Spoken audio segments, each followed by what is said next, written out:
Mr. President, Dr. Biden, Madam Vice President, Mr. Emhoff, Americans, and the world.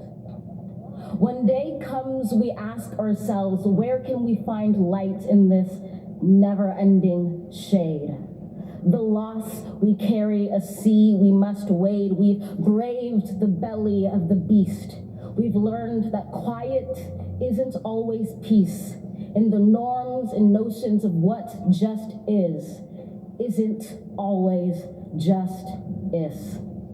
And yet the dawn is ours before we knew it. Somehow we do it. Somehow we've weathered and witnessed a nation that isn't broken, but simply unfinished. We, the successors of a country and a time where a skinny black girl descended from slaves and raised by a single mother can dream of becoming president, only to find herself reciting for one.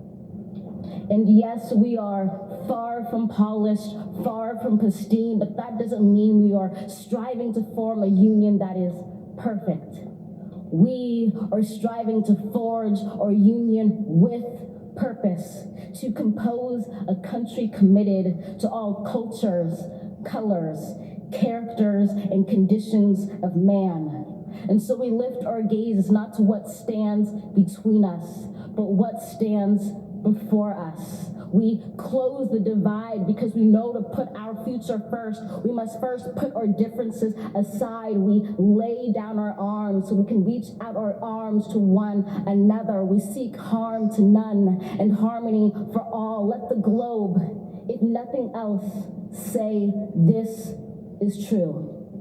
That even as we grieved, we grew, that even as we hurt, we hoped, that even as we tired, we tried, that we'll forever be tied together, victorious, not because we will never again know defeat, but because we will never again sow division. Scripture tells us to envision that everyone shall sit under their own vine and fig tree, and no one shall make them afraid. If we're to live up to our own time, then victory won't lie in the blade, but in all the bridges we've made. That is the promised glade, the hill we climb, if only we dare it, because being American is more than a pride we inherit. It's the past we step into and how we repair it. We've seen a force that would shatter our nation rather than share it, would destroy our country if it meant delaying democracy. And this effort very nearly succeeded. But while democracy can be periodically delayed, it can never be permanently defeated.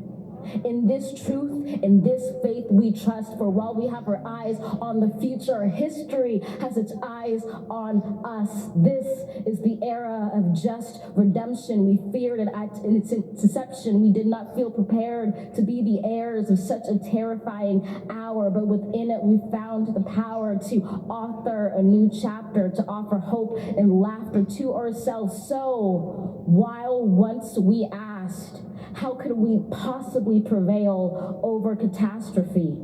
Now we assert, how could catastrophe possibly prevail over us?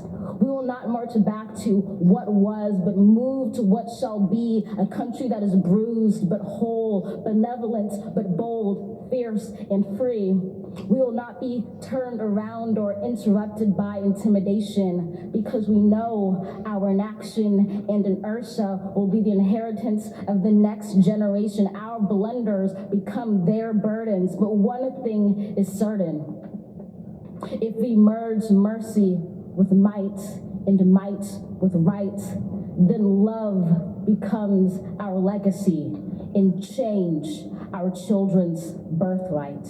So let us leave behind a country better than the one we were left. With every breath from my bronze-pounded chest, we will raise this wounded world into a wondrous one. We will rise from the gold-limbed hills of the West. We will rise from the windswept Northeast, where our forefathers first realized revolution. We will rise from the lake-rimmed cities of the Midwestern states. We will rise from the sun-baked South. We will rebuild, reconcile, and recover in every known nook of our nation, in every corner called our country. Our people, diverse and beautiful, will emerge battered and beautiful. When day comes, we step out of the shade of flame and unafraid. The new dawn blooms as we free it.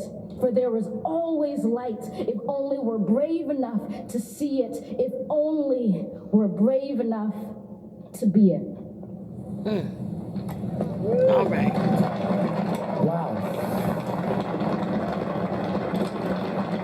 How's that for a national debut? Most of us will remember where we were when we heard Joe Biden take the oath of office, give his inaugural address.